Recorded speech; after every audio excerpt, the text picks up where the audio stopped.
السلام علیکم ورحمۃ اللہ وبرکاتہ۔ الحمد للہ وکفى وسلام علی عباده الذین اصطفى اما بعد فاعوذ باللہ من الشیطان الرجیم بسم اللہ الرحمن الرحیم شہر رمضان الذی انزل فیہ القرآن صدق اللہ المولانا العظیم وبلغنا رسولہ النبی الامین المختار الکریم ونحن على ذلك لمن الشاهدين والشاكرين والحمد لله رب العالمين۔ آئیے کچھ عرض و معروضات پیش کرنے سے قبل سب سے پہلے آقا نامدار مدینے کے تاجدار احمد مصطفیٰ محمد مصطفیٰ صلی اللہ علیہ وسلم کی مقدس بارگاہ میں درود شریف کا ہدیہ پیش کریں۔ الصلاۃ والسلام علیک یا رسول اللہ، الصلاۃ والسلام علیک یا حبیب اللہ، الصلاۃ والسلام علیک یا نور اللہ، صلی اللہ تعالی علیہ وسلم۔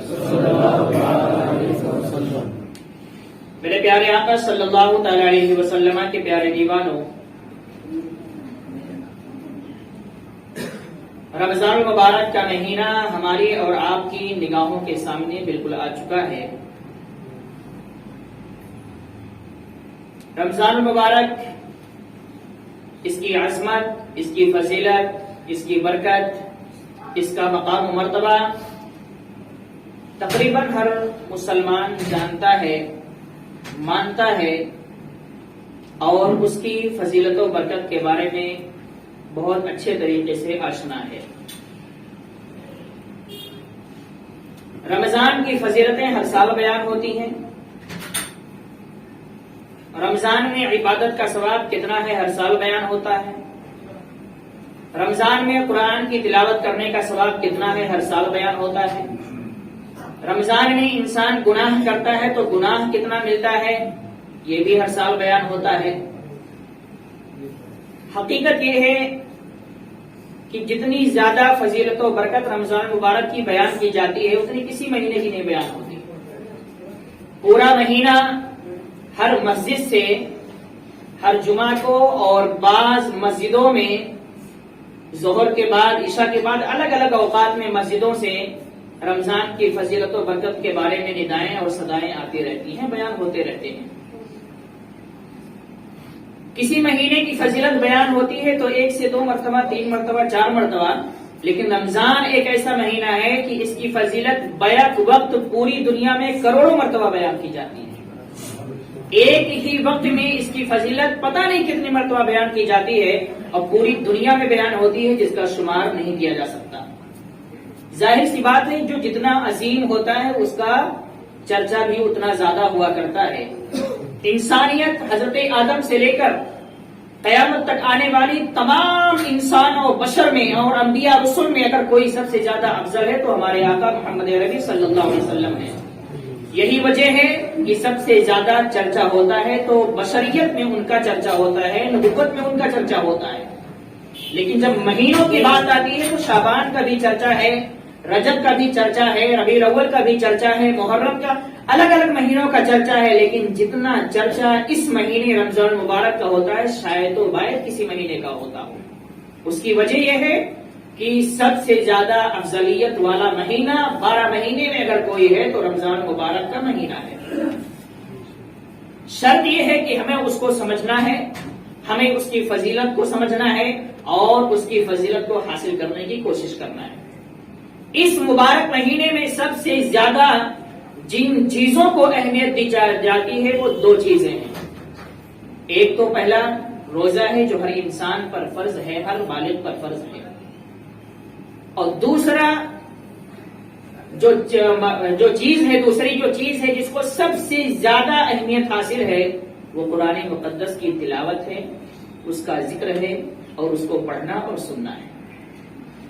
پورے رمضان میں یہی 2 چیزیں انسان کے دماغ میں گھومتی رہتی ہیں۔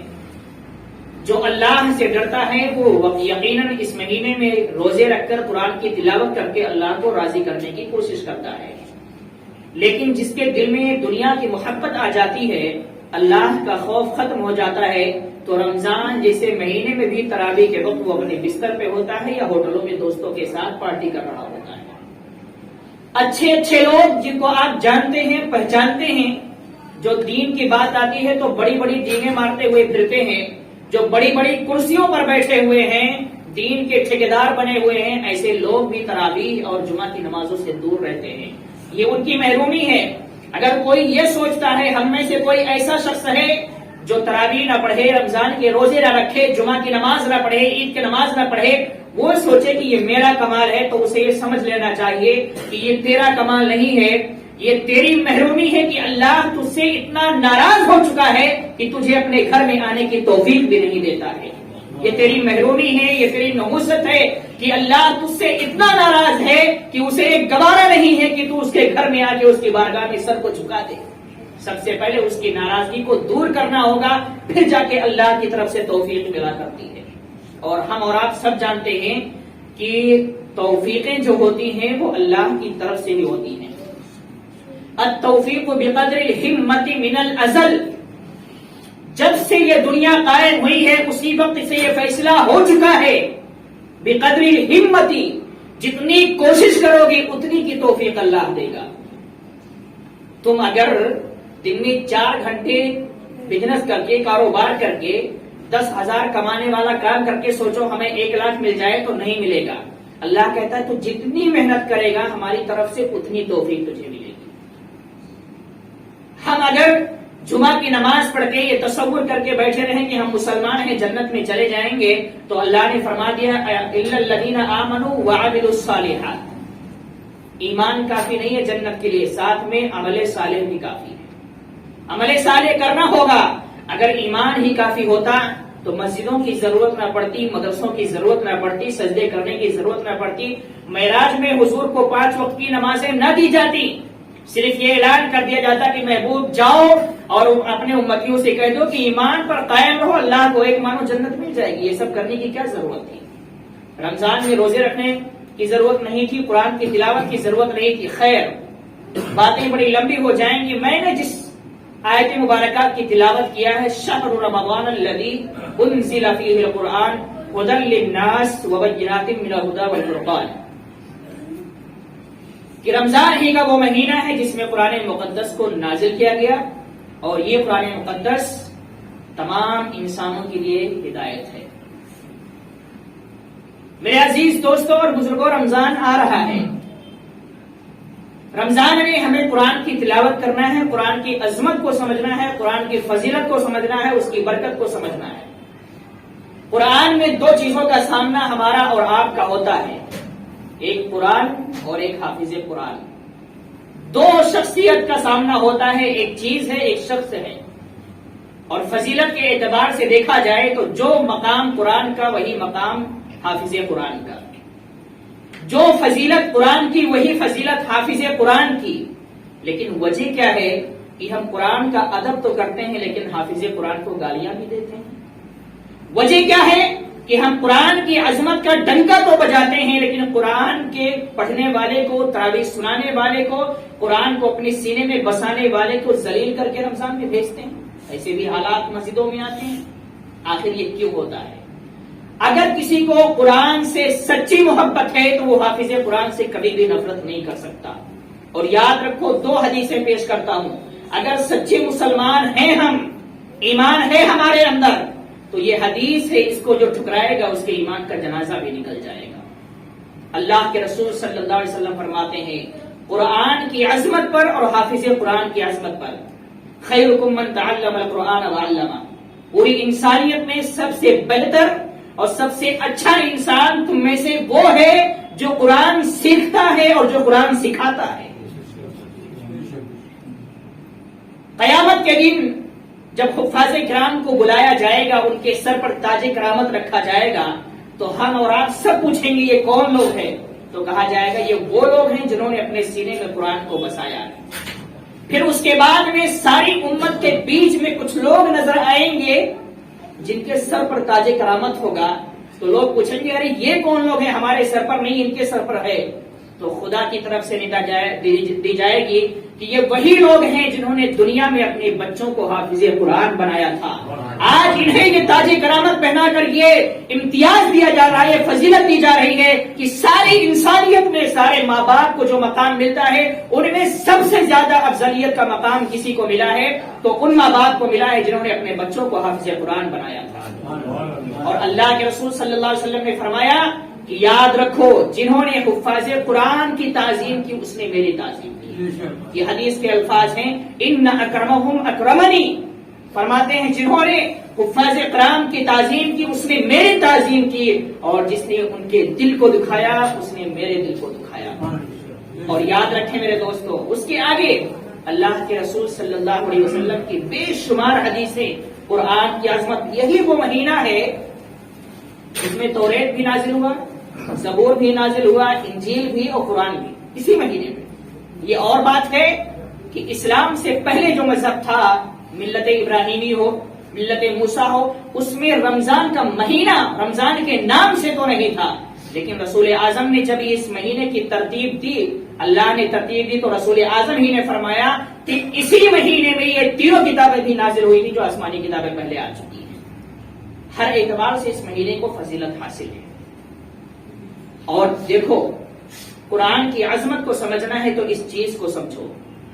ایک کاغذ ہے ہمارے ہاتھ میں، اسی کاغذ پر بہت ساری چیزیں لکھی جاتی ہیں۔ آپ قلم سے لکھ کے پھینک دو، اس کی کوئی اہمیت نہیں ہے۔ دنیاوی کتابیں لکھی ہوئی ہیں، پڑھ کے پھینک دیتے ہیں، کوئی اہمیت نہیں ہے۔ لیکن اسی کاغذ پر اردو لکھ دیا جائے، اس کی اہمیت بڑھ جاتی ہے۔ اسی کاغذ پر اللہ کا نام لکھ دیا جائے، اس کی اہمیت بڑھ جاتی ہے، لوگ سینے سے لگاتے ہیں اور چومنے لگتے ہیں۔ اسی کاغذ ایک ہی ہے، اس پہ الفاظ الگ چھپتے جا رہے ہیں تو کاغذ کی اہمیت بڑھتی چلی جا رہی ہے۔ اسی کاغذ پر آپ کلمہ طیبہ لکھ دو، اس کی اہمیت اور بڑھ جاتی ہے۔ اور جب اسی قرآن پر قرآن کے جملے اور الفاظ لکھ دیے جائیں تو اس کاغذ کی اہمیت اتنی بڑھ جاتی ہے کہ کہا جاتا ہے پہلے غسل کرو، غسل کرنے کے بعد وضو کرو، پھر اس کو ہاتھ لگاؤ، ایسے تم ہاتھ بھی نہیں لگا سکتے۔ کاغذ ایک ہی ہے، کاغذ ایک ہی ہے، الفاظ الگ الگ ہیں، تو جسم پاک ہے تو بھی ہاتھ نہیں لگا سکتے، اس کے لیے الگ طہارت کی ضرورت ہے کہ وضو کر کے آؤ تب ہاتھ لگا سکتے ہو۔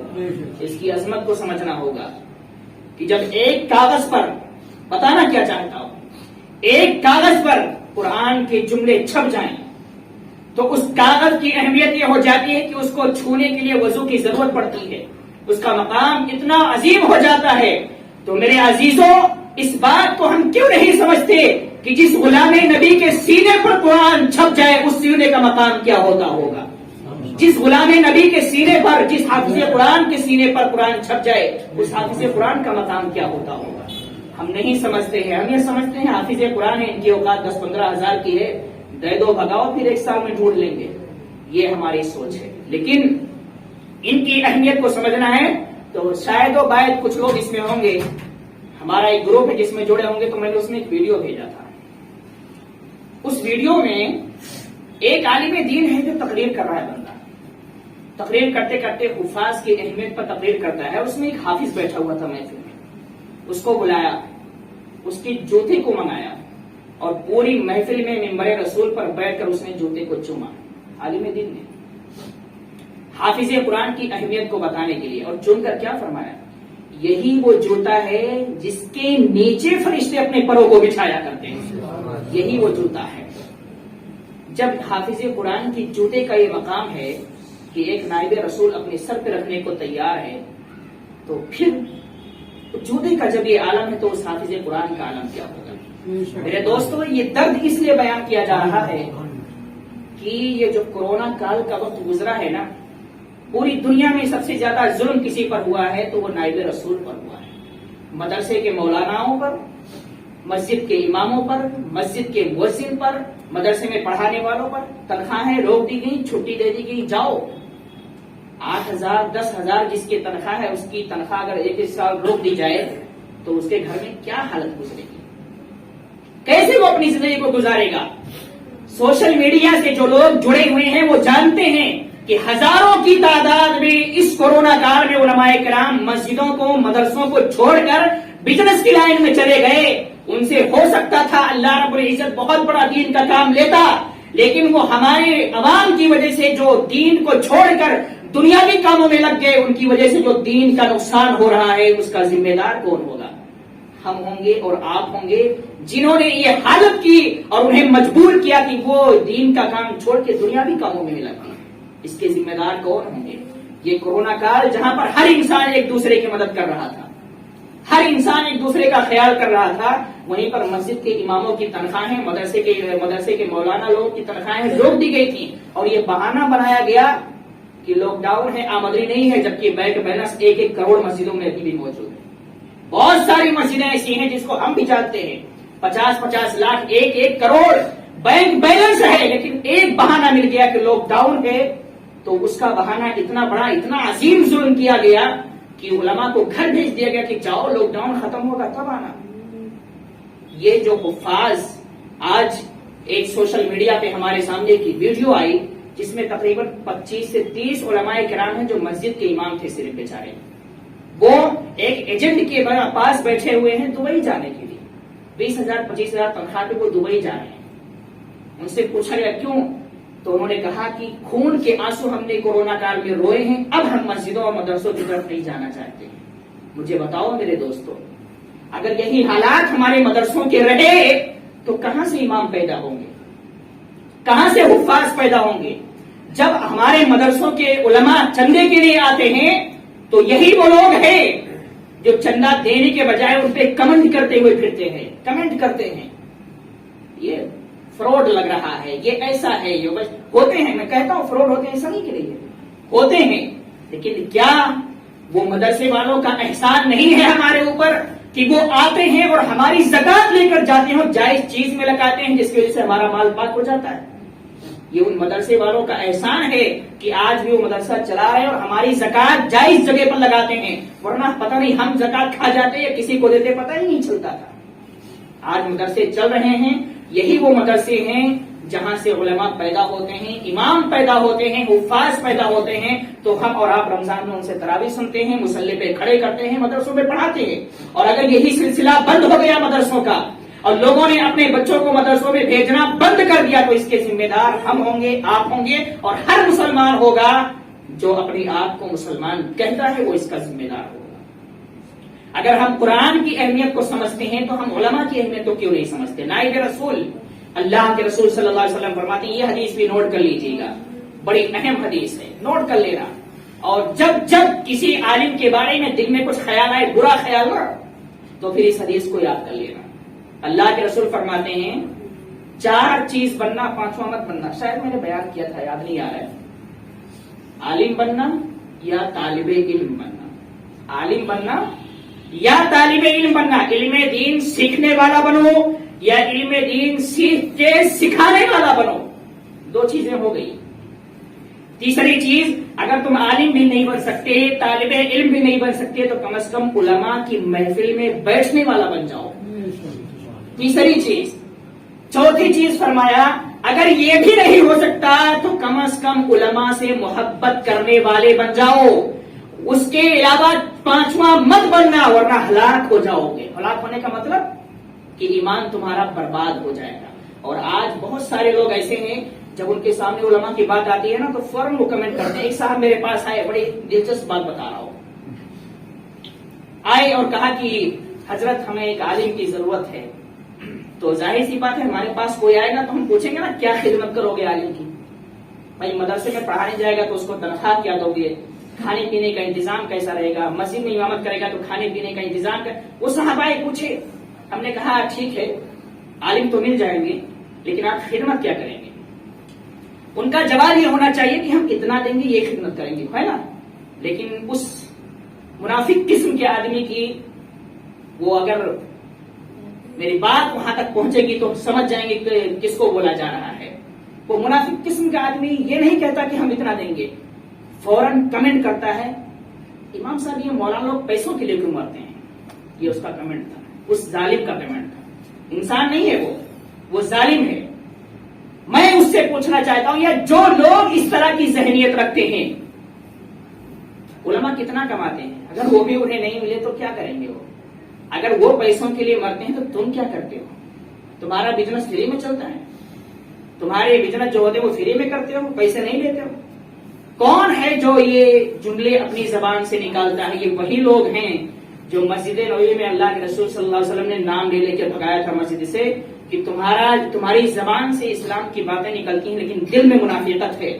یہ وہی لوگ ہیں جو زبان سے میٹھی باتیں کرتے ہیں لیکن دل میں علماء کی نفرت بھرے ہوئے ہیں, اور جب بات آتی ہے ان کے سامنے علماء کی تو فوراً ان کی زبان سے گالیاں ہی نکلتی ہیں.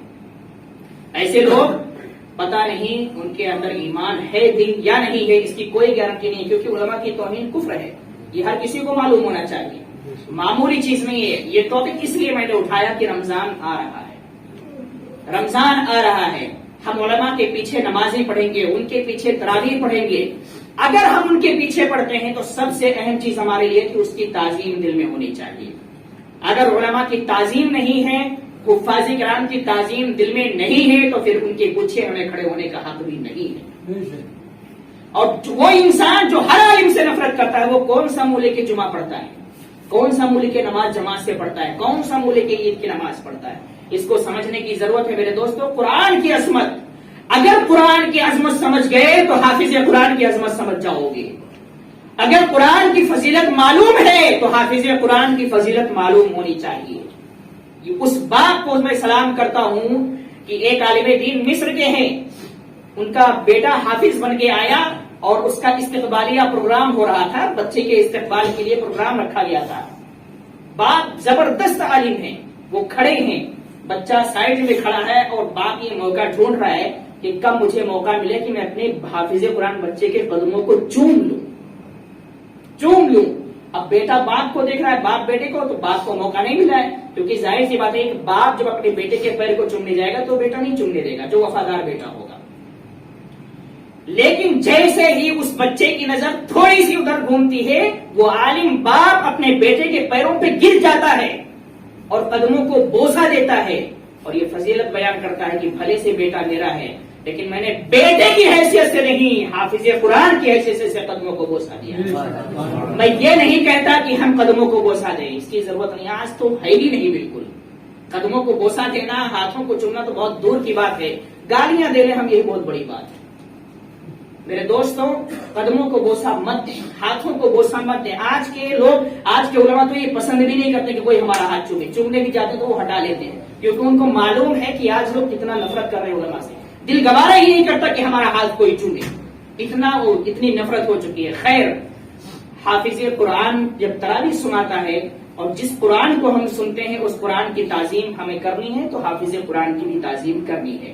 رمضان کا مہینہ آ رہا ہے, خدا نخواستہ آپ کے سامنے ہو سکتا ہے کچھ منافق قسم کے لوگ حفاظ کی برائیاں کریں, اور وہ لوگ جن کو میں کھلے لفظوں میں کہنا چاہتا ہوں, جو نماز پڑھنے کم آتے ہیں اور علماء امام حفاظ کی غلطیاں نکالنے زیادہ آتے ہیں, وہ بھی اپنا ذہن سدھار لیں. یہ منافقت چھوڑ دیں, چمچاگیری چھوڑ دیں. ان کا مقصد یہ ہوتا ہے کہ کچھ غلطی نکالو, پبلک میں بولو, تاکہ پبلک کو پتا لگے کہ یہ بہت جانکار ہے, جبکہ انگوٹھا چھاپ ہوتا ہے وہ, اور جو جانکار ہوتا ہے وہ کبھی یہ کرے گا ہی نہیں. جو دین کا جانکار ہے وہ کبھی یہ کام کرے گا نہیں, جو ایک نمبر کا انگوٹھا چھاپ ہے وہی یہ کام کرتا ہے. دین کا جانکار جو ہوتا ہے اس کے دل میں اللہ کا خوف ہوتا ہے, وہ چمو چرا چمچا گیری اور اس میں نہیں پڑتا ہے. وہ تو سوچتا ہے اپنا کام ہے نماز پڑھنا, آنا جانا.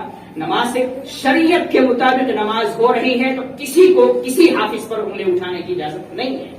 اور ایک چیز اور, وقت زیادہ ہو رہا ہے لیکن ایک چیز بیان کر دوں, انشاءاللہ اگلے جمعے میں آگے لوں گا.